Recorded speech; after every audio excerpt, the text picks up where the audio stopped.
ಈಗ ಹೋರಾಟ ಮಾಡ್ತಾ ಇದ್ರಿ, ಪ್ರಶ್ನೆ ಪತ್ರಿಕೆಗಳು ಲೀಕ್ ಆಗ್ತಾ ಇದೆ. ಹೌದು, ಒಂದು ಗಂಭೀರ ಆರೋಪ ಇದೆ, ಸಾಕಷ್ಟು ಚರ್ಚೆಗಳು ನಡೀತಾ ಇದೆ.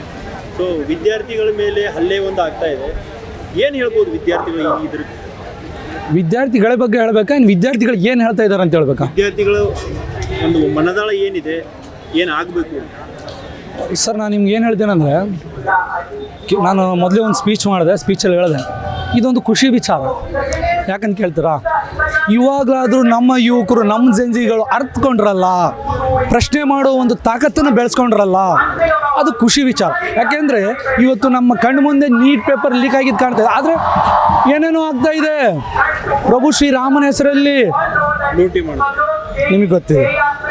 ಸೀತಾಮಾತಾ ಹೆಸರನ್ನು ತಗೊಂಡು ಮಹಿಳೆಯರ ಮೇಲೆ ಅತ್ಯಾಚಾರ ಆಗ್ತಾಯಿದೆ, ಅದನ್ನು ಗೊತ್ತಿರ್ಬೋದು.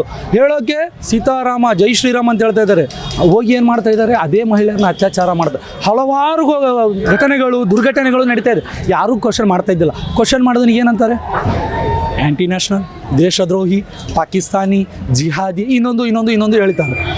ಇವೆಲ್ಲ ಹೇಳ್ತಾರೆ. ಈ ದೇಶದಲ್ಲಿ ಸತ್ಯ ಹೇಳೋಕೆ, ತನ್ನ ಹಕ್ಕನ್ನು ಕೇಳೋಕೆ, ತನ್ನ ಒಂದು ಸತ್ಯದ ಧ್ವನಿಯನ್ನು ಅವ್ರಿಗೆ ತಲುಪಿಸೋಕ್ಕೆ ದೇಶದ್ರೋಹಿ ಅನ್ಸ್ಕೊಳ್ಬೇಕು, ಜಿಹಾದಿ ಅನ್ಸ್ಕೋಬೇಕು, ಆ್ಯಂಟಿ ನ್ಯಾಷನಲ್ ಅನ್ಸ್ಕೋಬೇಕಂದ್ರೆ ನಾವು ready. Because we know what we are and we don't want to prove them that we are Indians. ಹೌದಾ? ನಮ್ಮ ರಕ್ತದಲ್ಲಿದೆ ರೀ. ಹೌದಾ? ನಮ್ಮ ರಕ್ತದಲ್ಲಿದೆ. ನಾವು ಭಾರತೀಯರು. DNA ಚೆಕ್ ಮಾಡಿರಿ. ಹೌದಾ? ಅವರಿಂದ ಕಲಿಯೋದು ನಮಗೆ ಬೇಕಾಗಿಲ್ಲ. ಇವತ್ತು ನಾನು ಇವತ್ತು BJP ಅಗೇನೆಸ್ಟ್ ಅಂತ ಹೇಳಲ್ಲ. BJP ನಾನು ಮೊದಲಿಂದನೂ ಅಗೇನೆಸ್ಟ್, ನಾನು RSS ಅಗೇನೆಸ್ಟ್, ನಾನು BJP ಅಗೇನೆಸ್ಟ್, ನಾನು ಮನುಸ್ಮೃತಿ ಅಗೇನೆಸ್ಟ್.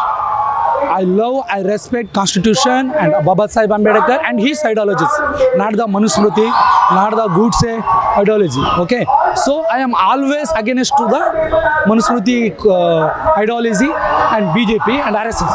So ನಾನೇನು ಹೇಳ್ತಾ ಇದ್ದೀನಿ ಅಂದರೆ, ಆ ಮನುಸ್ಮೃತಿ, ಆ ಸಿದ್ಧಾಂತ ಇರೋರು ಮಾಡೋದೇ ಇದನ್ನು. ಇವತ್ತು BJP ಮಾಡಿದಾರಲ್ಲಪ್ಪ, ಯಾಕೆ ಮಾಡಿದಾರಲ್ಲ? ಹೌದ್ರಿ, ಅವ್ರ ಸಿದ್ಧಾಂತನೇ ಅದು ಮಾಡೋದು. ಅರ್ಥ ಆಯ್ತಾ? ಅವ್ರ ಸಿದ್ಧಾಂತನೇ ಅದು. ಅವರು ಪ್ರಭು ಶ್ರೀರಾಮ ಹೆಸರು, ಸೀತಾ ಹೆಸರು ಹೇಳಿ ಮಹಿಳೆಯರ ಮೇಲೆ ಅತ್ಯಾಚಾರ ಮಾಡ್ತಾರೆ. ಅವರು ಏನಂತಾರೆ, ಮಂದಿರಗಳ ಮಸೀದಿ ಆ ಥರ ಒಂದು ಇದು ಮಾಡಿ ಜನಗಳಿಗೆ ಏನು ಮಾಡ್ತಾರೆ, ತಲೆನ ಕೆಡಿಸ್ತಾರೆ.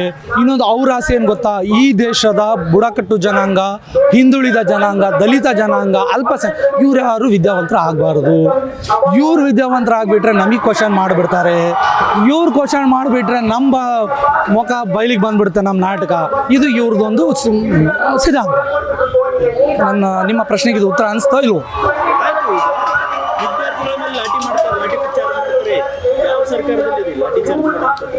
ಇದು ಸರ್ಕಾರದಲ್ಲಿ ಅಂತನಲ್ಲ, ಸಂವಿಧಾನದಲ್ಲೂ ಕೂಡ ಇಲ್ಲ.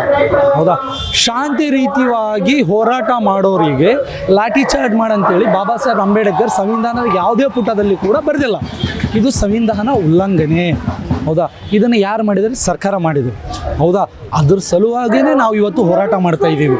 ಇವತ್ತು ಅವ್ರ ಕೈಯಲ್ಲಿ ಅಧಿಕಾರ ಇರ್ಬೋದು, ಆದರೆ ದೇಶದ ಪ್ರತಿಯೊಬ್ಬ ನಾಗರಿಕ, ಯುವ ಜನಾಂಗ ಅರ್ಥಕೊಂಡಿದೆ. ಇನ್ನೊಂದು, ಅವರಿಗೂ ಒಂದು ಬಿಲಿವು ಬಂದಿದೆ, ನಮ್ಮನ್ನು ಕಾಯಲಿಕ್ಕೆ ನಮ್ಮ ಸಂವಿಧಾನ ಇದೆ, ಅದೇ ಸಂವಿಧಾನದಿಂದ ಅವ್ರನ್ನ ಬಡಿಸ್ತೀವಿ ಎಂಬ ಒಂದು ವಿಶ್ವಾಸ, ಗ್ಯಾರಂಟಿ ನಮಗಿದೆ.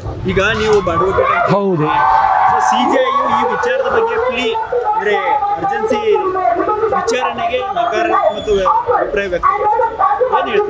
ನಾನು ಒಂದು ಕಡೆಯಿಂದ ನಮ್ಮ CJI ಸರ್ನ ಥ್ಯಾಂಕ್ಸ್ ಹೇಳೋಕೆ ಇಷ್ಟಪಡ್ತೀನಿ. ಅರ್ಥ ಆಯ್ತಾ? ಇವಾಗ ಇಲ್ಲಿ ಏನೋ ಇದೆ, ನೀವು ಕೂಡಬೇಡ್ರಿ ಅಂತೀನಿ, ನಾನು ಕುಂದಿರ್ತೀನಿ ಅಂತೀರಿ. ನಾನು ಏನು ಮಾಡ್ಬೇಕು? ನಿಮ್ಮನ್ನ ಎಬ್ಸೋಕ್ಕೆ, ನಿಮ್ಮನ್ನು ಅಲ್ಲಿಂದ ಇದು ಮಾಡೋಕ್ಕೆ ಸ್ವಲ್ಪ ಚೂಟ್ಬೇಕಾಗತ್ತಾ? ಶೂಟಿಂಗ್ ಎದ್ದು ನೋಡ್ಕೊತೀರೇನೋ? ಆ ಕೆಲಸ ನಾನು CJI ಮಾಡಿದಾರೆ. ಅವ್ರಿಗೆ ಯಾವ ಕಾರಣಕ್ಕೆ ಹೇಳಿದಾರೋ ಅವ್ರಿಗೆ ಬಿಟ್ಟಿದ್ದು. ಆದರೆ ಅವ್ರಿಗೆ ಹೇಳೋದ್ರಿಂದ ಇವತ್ತಿಷ್ಟು ಯುವ ನಾಗರಿಕರು ಎಚ್ಚೆತ್ಕೊಂಡಿದ್ದಾರೆ. ಅದರಿಂದ ಈಗ ಪ್ರತಿಯೊಂದು ಮಾತಿನಿಂದ ಪಾಸಿಟಿವ್ ಇರುತ್ತೆ, ಅದನ್ನು ನೋಡೋರಿಗೆ ನೆಗೆಟಿವ್ನೂ ಸಿಗುತ್ತೆ. ಆದರೆ ಅವರು ನೆಗೆಟಿವಿಟಿಯಿಂದನೇ ಹೇಳಿರ್ಬೋದು, ಆದರೆ ಅದರಿಂದ ನಾವು ಯುವ ಶಕ್ತಿ ಪಾಸಿಟಿವ್ ತೊಗೊಂಡು ಇವತ್ತು ಕಾಕ್ರೋಚ್ ಏನು ಹೇಳಿದಾರಲ್ಲ, ಆದರೆ ಅವ್ರಿಗೆ ಅದನ್ನು ಗೊತ್ತಿರಬೇಕು. ಕಾಕ್ರೋಚ್ಗಳು ಎಲ್ಲಿಂದ ಬರ್ತವೆ? ಕಾಕ್ರೋಚ್ಗಳು ಎಲ್ಲಿಂದ ಬರ್ತವೆ? ಟಾಯ್ಲೆಟಿಂದ, ಗಲೀಜಿಂದ. ನಾವು ಕೂಡ ಈ ಗಲೀಜು ಟಾಯ್ಲೆಟ್ ಥರ ಇರುವಂತಹ ಸಿಸ್ಟಮ್ನಿಂದ ಬಂದಿರೋದು. ನಮಗೂ ಕೂಡ ಕ್ಲೀನ್ನೆಸ್ ಬೇಕಂತಾನೆ ನಾವು ಹೋರಾಡ್ತಾ ಇರೋದು. ಇದೇ ನನ್ನ ಉತ್ತರ. ಇನ್ನೊಂದು ಸರ್, ಇವತ್ತು ಧರ್ಮೇಂದ್ರ ಪ್ರಧಾನ್ ರಾಜೀನಾಮೆ ಕೊಡಬೇಕು ಅಷ್ಟೇ ಅಲ್ಲ, ಬದಲಾಗಬೇಕು. ಇವತ್ತು ಧರ್ಮೇಂದ್ರ ರಾಜೀನಾಮೆ ಕೊಟ್ಟ ಆ ಸೀಟಿಗೆ ಇನ್ನೊಬ್ಬತ ಬಂದ, ಅವನು ಅದೇ ಮಾಡ್ದ, ಇನ್ನೊಬ್ಬತ ಬಂದ, ಅವನು ಅದೇ ಮಾಡ್ದ. ವ್ಯವಸ್ಥೆ ಬದಲಾಗಬೇಕು. ಬದಲಾವಣೆ ಜಗದ ನಿಯಮ. ಆ ಬದಲಾವಣೆ ನಮ್ಮಿಂದ ಶುರು ಆಗಬೇಕು, ಅಂದರೆ ಯುವ ಶಕ್ತಿಯಿಂದ ಶುರು ಆಗಬೇಕು. ನಮ್ಮ ಹಕ್ಕು ಯಾವುದು? ಮತ. ನಮ್ಮ ಮತ ನಮ್ಮ ಹಕ್ಕು.